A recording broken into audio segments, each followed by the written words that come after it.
Bismillahirrahmanirrahim. Alhamdulillahirabbil alamin. Wassalatu wassalamu ala Rasulillah wa ala alihi wa ashabihi ajmain. A'udzu billahi minasy syaithanir rajim. Bismillahirrahmanirrahim. Tabarakalladzi biyadihil mulk wa huwa ala kulli syai'in qadir. Alladzi khalaqal mauta wal hayata liyabluwakum ayyukum ahsanu amala wa huwal azizul ghafur. Surat Tabaraka atau surat Al-Mulk, surat yang ke-67. Ini salah satu dasar kajian kita pada malam hari ini, tepatnya ayat yang kedua. Alladzi,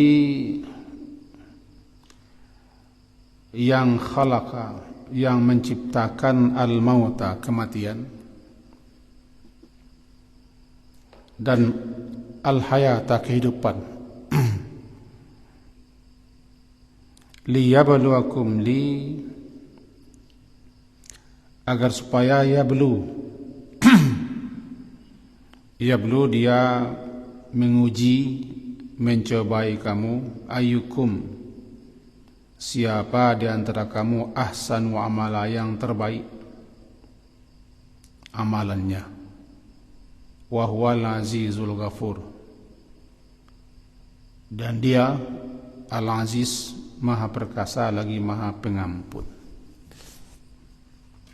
Mari kita coba pahami ayat ini. Yang pertama,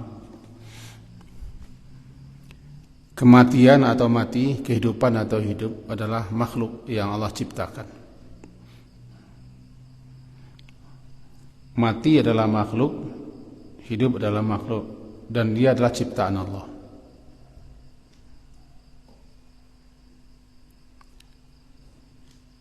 Allah yang telah menciptakan mati atau kematian. Tiba di kita kematian itu adalah ketiadaan ruh di jasad. Keluarnya, perginya ruh daripada jasad namanya mati. Dan keberadaan ruh di jasad namanya hidup.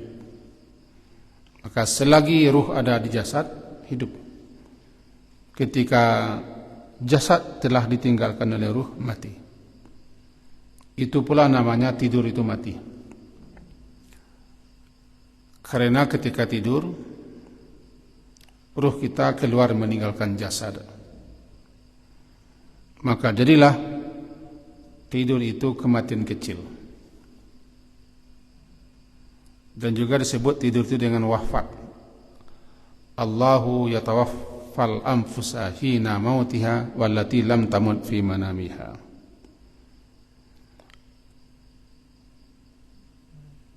Sementara kematian besar adalah ruh pergi meninggalkan jasad selama-lamanya dan akan kembali lagi kepada jasadnya yang baru nanti di hari akhirat. Dengan begitu kematian dibagi dua. Pertama kematian kecil, yang kedua kematian besar. Kematian kecil setiap malam tidur, dan kematian besar setelah kita meninggalkan pentas kehidupan dunia ini, berangkatnya ruh selama-lamanya dan jasad dikembalikan kepada asalnya, yaitu tanah. Minha khalaqnakum wa fiha nu'idukum. Dari tanah itu kami ciptakan jasadmu, dan ke dalam tanah kami perintahkan mengembalikan jasadmu itu setelah dia ditinggalkan oleh ruh. Jadi Allah yang telah menciptakan mati, dan kita memang dahulunya mati. Kaifa takfuruna billahi wa kuntum amwata fahyakum summa yumitukum summa yuhyikum summa ilahi turja'un. Surah Al-Baqarah kan hafal kita. Bagaimana mungkin dan kenapa kamu sampai ingkar kafir, bangkang dan durhaka kepada Allah, sedangkan kamu dulu mati? Arti mati, kita belum ada hidup, ruh kita belum ada di jasad. Dahulu mati daripada hidup, ya. Mati 2 kali, hidup 2 kali. Mati yang pertama sebelum kita wujud ke pentas dunia ini. Mati yang kedua setelah kita meninggalkan panggung dunia, panggung sandiwara ini. Hidup yang pertama, hidup di dunia. Hidup yang kedua, hidup di akhirat. Bahkan ulama sebagiannya ada menyatakan ada hidup yang ketiga. Itu hidup yang sempurna, hidup sebenar-benar hidup di surga. Maka bernamalah surga itu Darul Hayawan, negeri tempat hidup yang sempurna. Karena di neraka adalah la yamutu fiha wa la yahya. Di neraka hidup tidak, mati tidak. Dikatakan hidup, seperti itu di neraka keadaannya. Dikatakan mati, dia bergerak. Laksana kerakat tumbuh di batu, hidup segan, mati tidak mau. Itu di neraka. Hidup yang sebentar hidup nanti di surga. Sementara hidup di dunia sementara. Karena dunia sifatnya sementara. Maka sebelum kita hidup dunia, mati. Mati itu tidak ada kita dulu. Nah, Allah menciptakan kematian. Karena kematian itu makhluk, maka setiap makhluk harus mati. Itu pula nanti, makanya mati itu mati. Kapan mati itu mati? Nanti di akhirat. Setelah yang masuk surga, yang masuk neraka. Lalu dijelmakanlah kematian itu seperti seekor kibas kambing. Kemudian diletakkan di antara surga dan neraka. Kemudian dipanggillah penghuni neraka. Semuanya timbul harapan, jangan-jangan dipanggil untuk keluar. Lalu dipanggil pula penghuni surga, cemas, jangan-jangan dipanggil untuk keluar.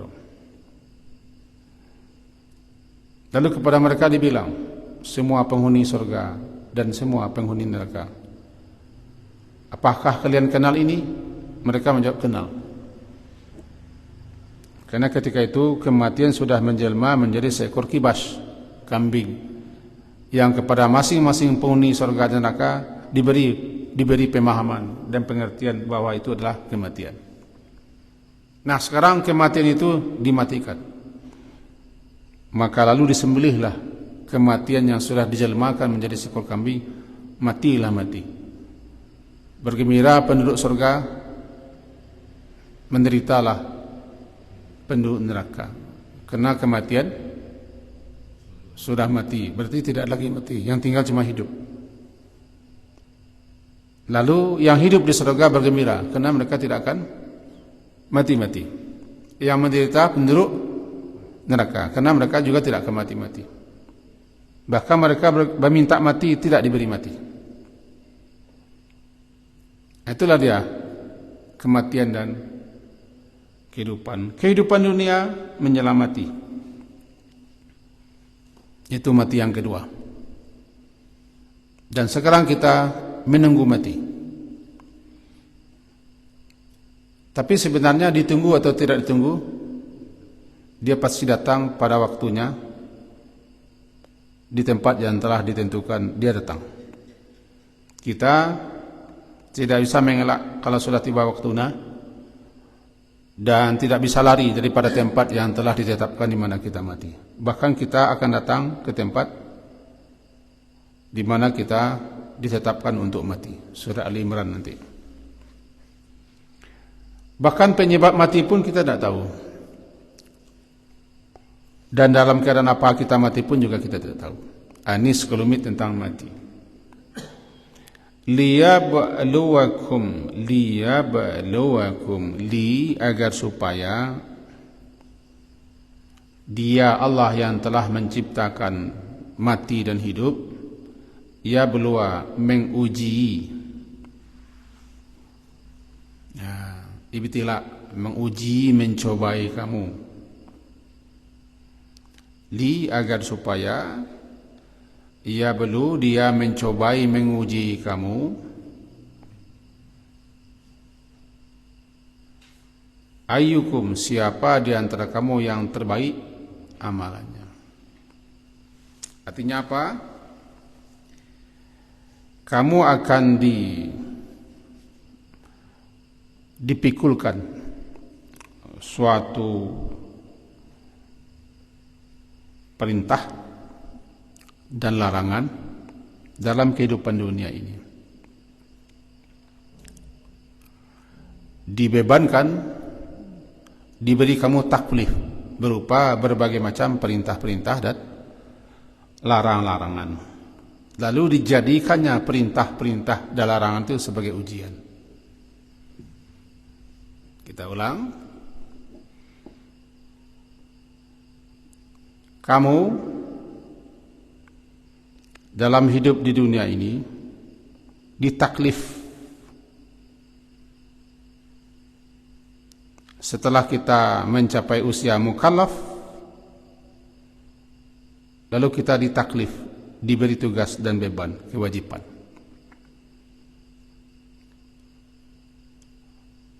Berupa perintah-perintah dan larangan-larangan. Lalu perintah-perintah dan larangan-larangan itu dijadikannya ujian oleh Allah. Siapa di antara kamu yang terbaik dalam melaksanakan perintah-perintah dan menghentikan larangan-larangan itu? Apa maksud dengan ahsanu amala? Menurut Abdullah bin Mubarak, dan itu dinukil oleh para ulama,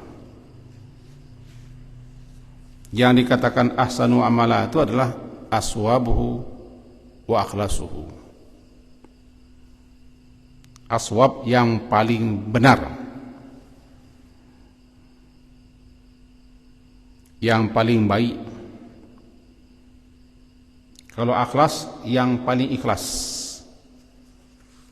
dalam melaksanakan perintah-perintah dan menghentikan larangan-larangan, dalam mentaati kedua-duanya. Siapa yang terbaik di antara kamu, yakni siapa yang paling benar dalam melaksanakannya dan siapa yang paling ikhlas, namanya akhlasuhu wa aswabuhu, akhlas. Kenapa begitu? Dikatakan innal amala idza kana khalisan. Innal amala idza kana khalisan, sesungguhnya suatu amalan apabila amalan itu ikhlas mengerjakannya, walam yakun sawaban, tetapi tidak benar, lam yuqbal, tidak akan diterima. Kita ulang. Innal amala idza kana khalisan, sesungguhnya suatu amal, suatu ketaatan,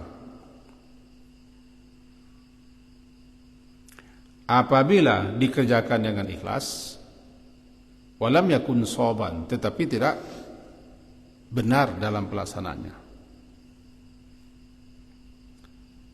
maka lam yuqbal, tidak akan diterima. Wa idza kana shawaban, dan apabila suatu amalan itu, suatu ketaatan itu, baik ketika melaksanakan perintah ataupun ketika menjauhi, menghentikan larangan, sawaban, benar, walam yakun khalisan, tetapi tidak ikhlas, lam yuqbal, juga tidak diterima. Hatta yakuna khalisan sawaban, hingga hingga amalan itu memenuhi kedua-duanya, ikhlas dan benar. Wal khalis, dan amalannya ikhlas itu adalah maka nalillah, amalan yang dilakukan karena mengharapkan ridha Allah dan balasan Allah. Wasawab, sementara amalan yang sawab yang benar itu maka ala sunnah, amalan yang dilakukan sesuai dengan sunnah. Berarti ukuran benar sah tidak sahnya amalan adalah ada tidak mengikuti sunnah Nabi. Ikhlas tidak ikhlasnya, apakah amalan itu dikerjakan semata-mata mengharap ridha Allah balasan Allah atau tidak? Kedua-duanya syarat untuk diterima amalan. Itulah makna kata Abdullah bin Mubarak, ayyukum ahsanu amala. Ayyukum ahsanu amala.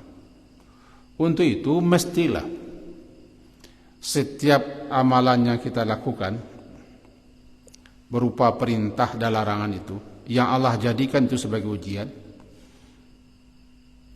apakah kamu ikhlas melaksanakannya dan menghentikannya? Apakah kamu dalam melaksanakannya sesuai dengan sunnah Nabi atau tidak? Di situ nilai kan. Maka jadilah perintah-perintah Allah dan larangan-larangan itu adalah ujian di kita dalam kehidupan dunia ini. Maka para ulama membikinlah suatu penjelasan kepada kita bahwa fainal amal, sesungguhnya amal itu la yuqbalu, tidak akan diterima illa bi syartain. Amal itu tidak akan diterima kecuali setelah memenuhi dua syarat yang tidak mesti kedua syaratnya. Yang pertama namanya amalan itu ikhlas.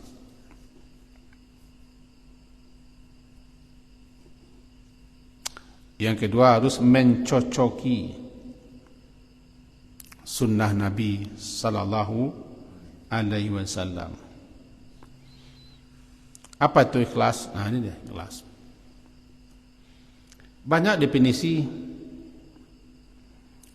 yang telah disebutkan oleh para ulama, semuanya berdekatan, saling mendukung satu sama lain. Secara bahasa ikhlas itu maknanya bersih. Khalas itu bersih. Bersih, murni, tidak bercampur. Kalau bercampur namanya syirk. Percampuran itu namanya syirk.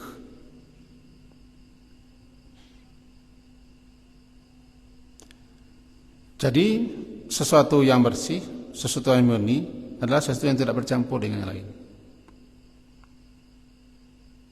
Dalam surah An-Nahl namanya labanan khalisan, susu murni. Labanan khalisan, susu yang murni. Apa susu yang murni? Tidak bercampur dengan tahi dan darah dalam perut binatang. Bernama labanan khalisan, murni. Ketika dia telah bercampur, walaupun campurnya sedikit, tidak murni lagi. Namanya syirik. Namanya syirik. Lalu dirubah patronnya. Kalau dalam bahasa sarafnya wazannya dirubah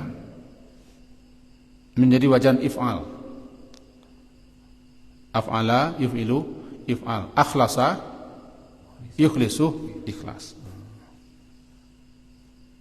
Maka dia berubah pengertiannya. Kalau bersih, membersihkan. Kalau murni, memurnikan. Meniadakan, menghilangkan campuran. Ini secara bahasa.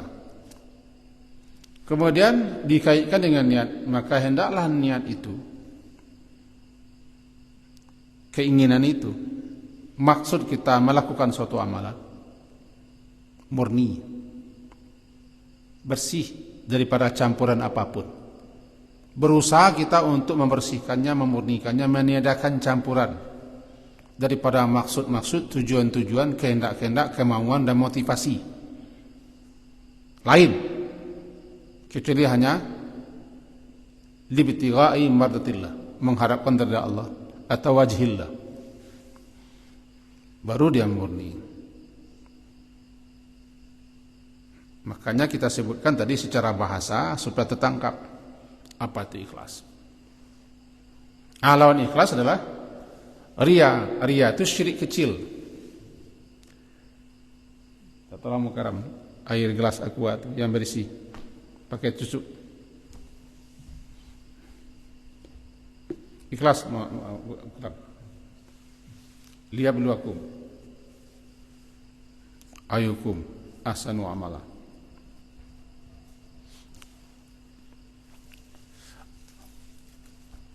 Kasih mukaram.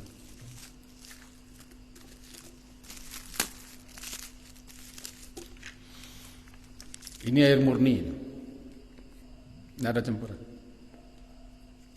bersih, bening, tidak bercampur. Lalu dicampur sedikit dengan debu kah, atau teh, atau kopi, atau susu, atau jus, atau apa saja masuk, tidak murni, tidak bersih, karena sudah bercampur,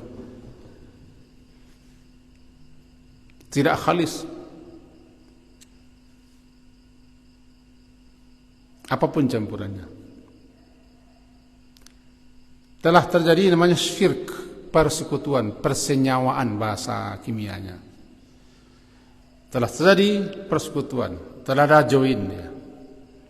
Telah ada dia bersenyawa, bersekutu dengan teh atau gula atau kopi atau jus, sirup atau apa saja. Terjadi namanya syirk.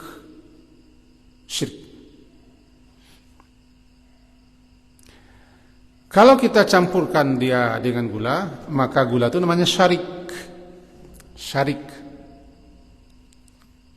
Shin ra ya kaf, syarik, yang mencampuri, yang menyekutui. Jika teh itu syarik. Jika kopi itu syarik. Jika jus itu syarik. Murni. Maka orang yang mencampurkan sesuatu ke dalam air yang murni ini namanya musyrik. Musyrik. Orang lapau, ibu-ibu musyrik. Karena kerjanya mencampur-campurkan. Musyrik. Berusaha kita supaya jangan bercampur, menghilangkan campuran. Berarti orang berusaha untuk ikhlas. Berusaha dia menghilangkan campuran, dia berusaha untuk ikhlas.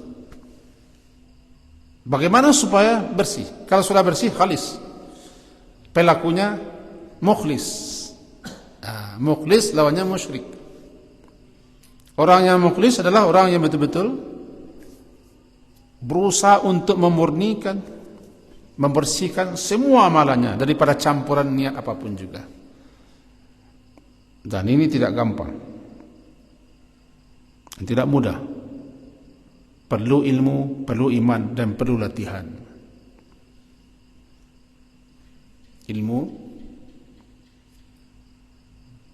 iman, perlu latihan. Karena iman tiada ilmu bisa goyang. Harus ada latihan. Latihannya itulah kadang-kadang kita tidak mampu menghadapi latihan.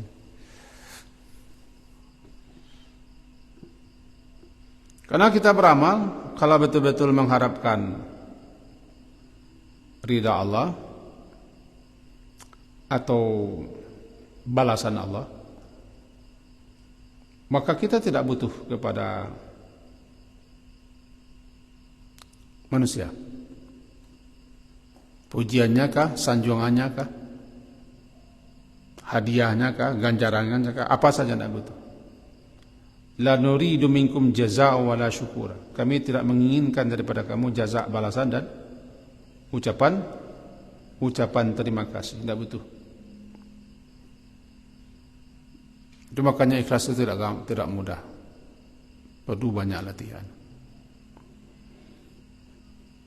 Lawannya riya. Riya itu disebut dengan syirik kecil, syirkul asghar, syirik kecil. Yang dicemaskan Nabi, yang dikhawatirkan Nabi kepada kita, syirik kecil itu. Nabi tidak khawatir kita akan menyembah berhala, menyembah patung. Nabi tidak khawatir kita untuk menyembah apa saja. Tapi yang paling Nabi khawatirkan adalah syirik kecil. Kata para ulama dalam kitab apa, dibaca kitab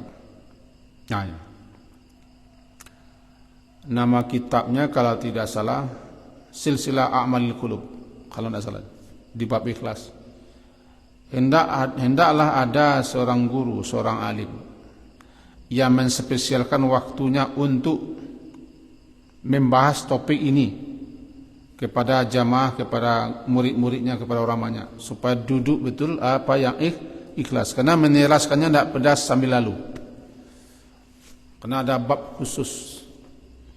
Nah, disitulah Imam Nawawi dalam kitab yang kita buka sekarang, dalam kitab Riyadhus Shalihin, bab pertamanya ikhlas.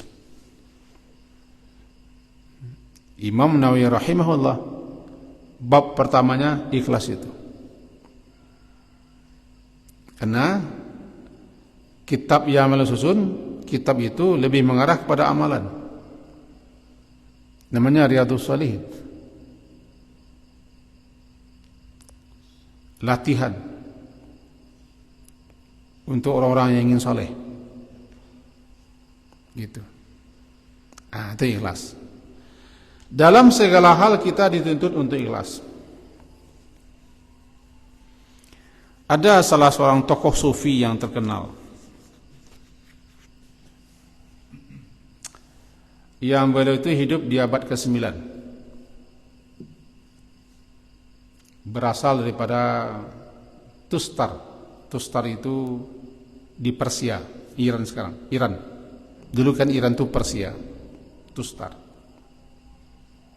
Terkenal dengan nama Sahal bin Abdullah al-Tustari. Tokoh yang sangat populer di abad ke-9.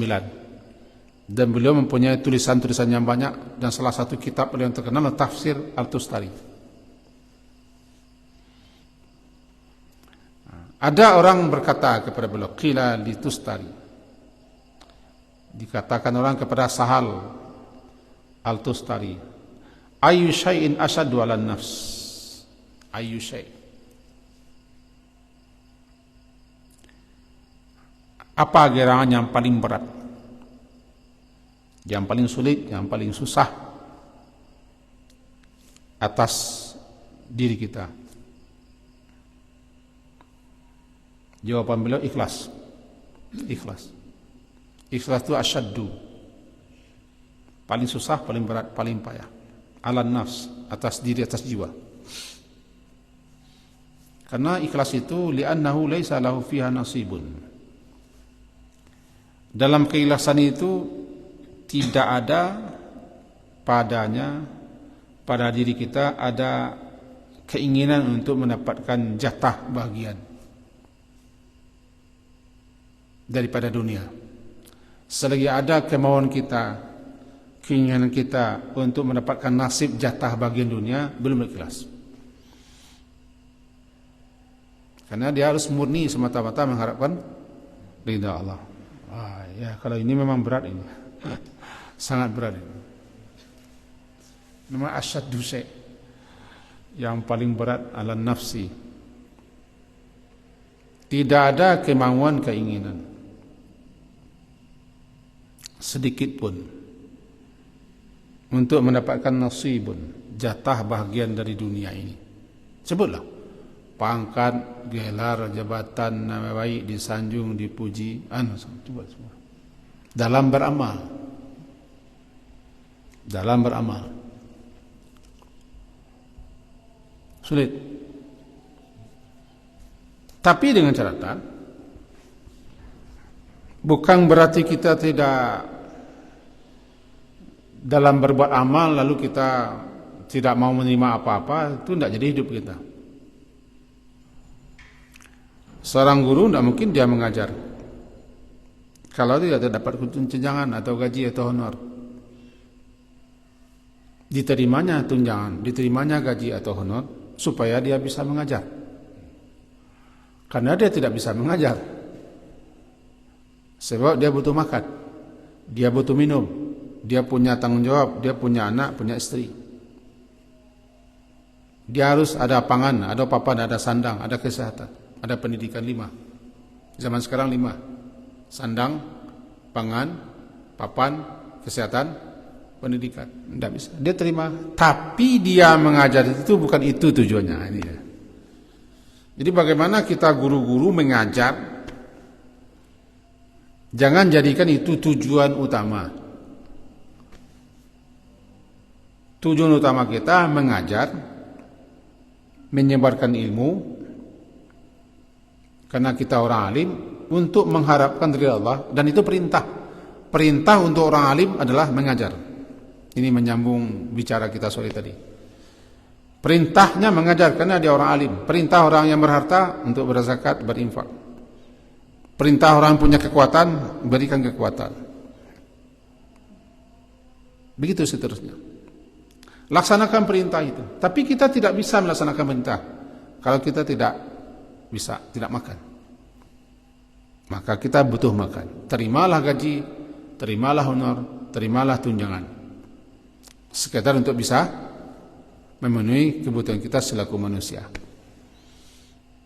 Cuman jangan itu jadikan tujuan utama. Karena kalau surah itu tujuan utama kita, habis. Ikhlas. Mudah-mudahan bisa dibedakan. Nah, tuntutan pertama kepada kita para guru, kita para pendidik, lebih-lebih kita yang ada di pondok ini, tuntutan pertama, tujuan pertama kita untuk ada di pondok agar kita ahsanu amala. Siapa di antara kita yang terbaik amalan kita? Itu siapa yang paling ikhlas dalam mengajar, menyebarkan ilmu. Siapa yang terbaik? Maka himbauan kita ikhlaslah. Jangan jadikan mengajar itu sebagai alat pencari kehidupan. Kita mengajar karena itu perintah. Orang yang berilmu diuji. Liyabluwakum, agar supaya Allah yang menciptakan materi itu untuk menguji kamu berupa perintah-perintah, larangan-larangan. Nah, siapa yang melaksanakannya dengan benar dan ikhlas. Apalagi yang kita ajarkan ilmu syar'i. Begitu berat tanggung jawab orang alim yang berilmu tentang syar'i, ilmu syariat, ilmu agama. Di satu sisi dia dituntut untuk mengajar, karena dia yang berdosa. Bodoh orang, tidak tahu orang agama, karena ketidakmauan orang yang alim mengajar. Enggak lagi, tidak pandai orang mengaji, membaca Quran, tidak tahu orang salat, puasa, melaksanakan ibadah-ibadah, kewajiban-kewajiban mereka. Kesalahan pertama adalah kesalahan para orang alim. Dia alim, tetapi kenapa dia tidak mengajar? Kenapa dia ta'lim? Tidak ta'lim.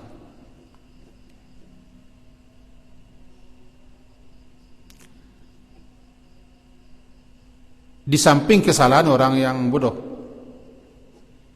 kewajiban orang bodoh belajar. Utlubul ilma. Boleh kedua-duanya. Tuntut olehmu ilmu, atau utlubul ilma, tuntut oleh engkau ilmu. Usahakan dengan berbagai macam usaha supaya kamu berilmu. Ilmu yang paling pertama ilmu syar'i. Kepada siapa dituntut? Kepada orang alim. Lalu orang alim tidak mau mengajar, dia berdosa. Bodoh orang di sekitar kita, pandir orang, tidak tahu dia ajaran agama, kesalahan orang alim.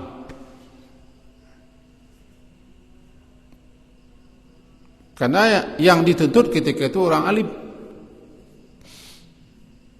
Lalu ada orang tidak makan, tidak minum, tidak berpakaian, tidak berbaju, terlantar. Kesalahan pertama, orang kaya. Itu dia.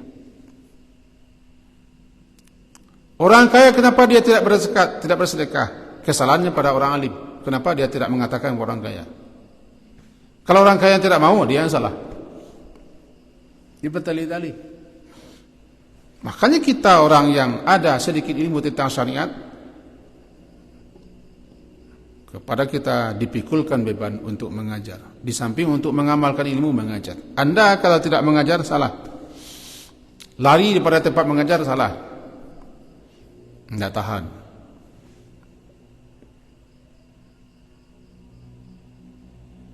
Maka mengajarlah dengan ikhlas.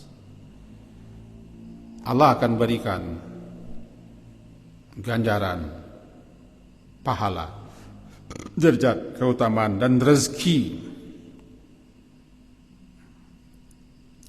Masalah rezeki itu urusan Allah. Urusanmu mengajar bagi orang berilmu. Mengajarlah.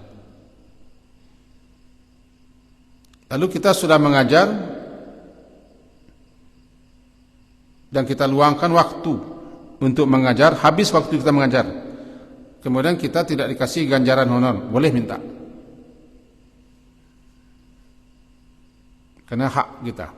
Kenapa hak kita? Ya saya tidak bisa mengajar. Saya harus ke sawah, saya harus ke parak, saya harus dagang, saya harus berusaha untuk mencukupi kebutuhan anak keluarga.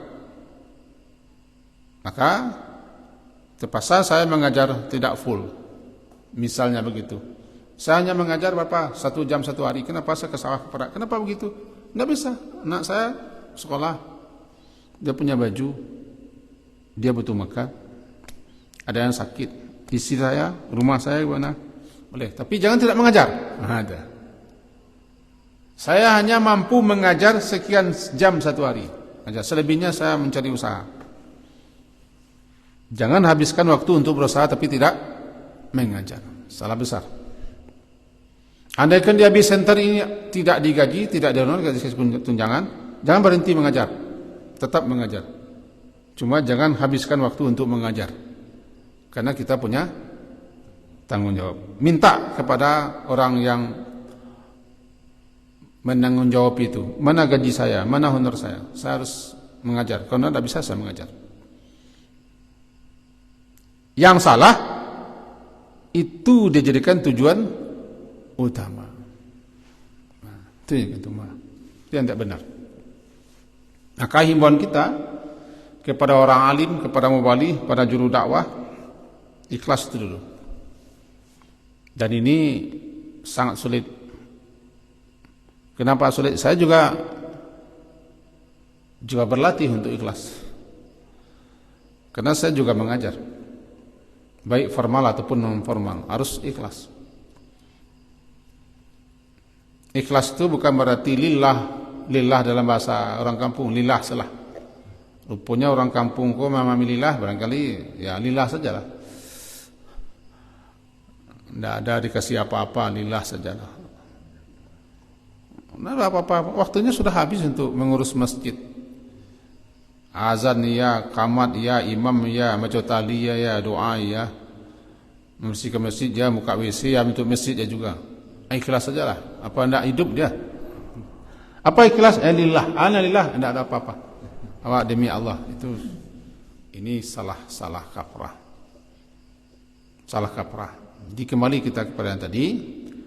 Tuntutan pertama kepada kita para orang alim, para guru, para mualim, para mudaris, jalankan kewajiban kita mengajar. Orang yang mengetahui ilmu syar'i, ilmu tentang syar'i, berbeda dengan orang yang hanya mengetahui tentang ilmu duniawi. Orang yang mempunyai ilmu duniawi tapi dia tidak punya ilmu syar'i, dia tidak berdosa kalau dia tidak mengajarkan ilmu duniawinya. Tapi orang yang mengetahui ilmu syar'i tidak mengajarkan ilmunya, dia berdosa. Kenapa? Dia berdosa. Tidak tahu orang tentang syariat. Akhirnya orang beramal, orang beribadah tanpa ilmu. Atau dia tidak tahu apa yang mesti dilakukannya. Di situ letak dosanya orang yang berilmu syar'i. Orang yang punya ilmu lalu dia mencari profesi supaya dapat makan dan minum, ditinggalkannya mengajar, dia sudah melakukan suatu kelalaian atas kewajibannya. Nanti pesan saya ulang-ulang kepada Ananda Al-Mukarram, kalau tidak cukup gaji ketika mengajar, jangan berhenti mengajar, cari usaha. Mengajar jangan sampai tidak, karena kita orang yang berilmu syar'i. Kalau tidak mau mengajar resep kue ke orang, tidak ada soal. Mengajar resep makanan, mengajar keterampilan, tidak ada soal. Semua dia mengajar kalam berarti tidak masalah. Itu ilmu duniawi. Tapi dalam ilmu agama jangan coba-coba. Dan jangan menyesal pula awak tahu orang awak berilmu agama aja menyesal loh. Nyasar dia ilmu agama wajib. Jangan. Nyasar dia kuliah di Yen. Kuliah di Mesir, kuliah di mana, ada kewajiban. Tak apa, bersyukurlah kita dapat ilmu agama. Tinggal kita bagaimana mengajar, sebab Allah yang akan membalasi. Luar biasa balasan yang Allah siapkan. Kenapa? Sepanjang dia mengajar, selama itu semua makhluk berdoa untuknya. Setelah mati pun tetap pahala mengalir kepada dia selama diamalkan orang. Itu sudah luar biasa. Allah sendiri yang di dunia pasti siapapun yang punya ilmu syar'i dan dia mengamalkan ilmu dan mengajarkan ilmunya, tidak ada yang tersia-sia. Kalau bahasa Minangnya, orang surau ko coba tahu bin ko tu. Orang surau kalau bahasa Indonesianya orang-orang Siak, orang-orang alim ko seperti batang ubi. Kemanapun dicampak, dibuang, dia tumbuh. Tapi kalau dia berilmu, asalkan dia punya ilmu syar'i, tidak ada yang terbuang. Bahkan hanya tamat di aliyah sanawiyah pun, hanya pandai azan, pandai kamat, pandai mengajar ngaji, sudah makan dia itu. Kalau itu gaji, makan dia. Lama-lama dia biar orang menentu. Tinggal saja di surau. Enggak pandai ngaji. Azan lagi bisa, kamat bisa, jadi imam bisa, doa bisa, lah makan itu. Suruh orang tinggal di kamar surau. Sudah lama jatuh hati surang kawat.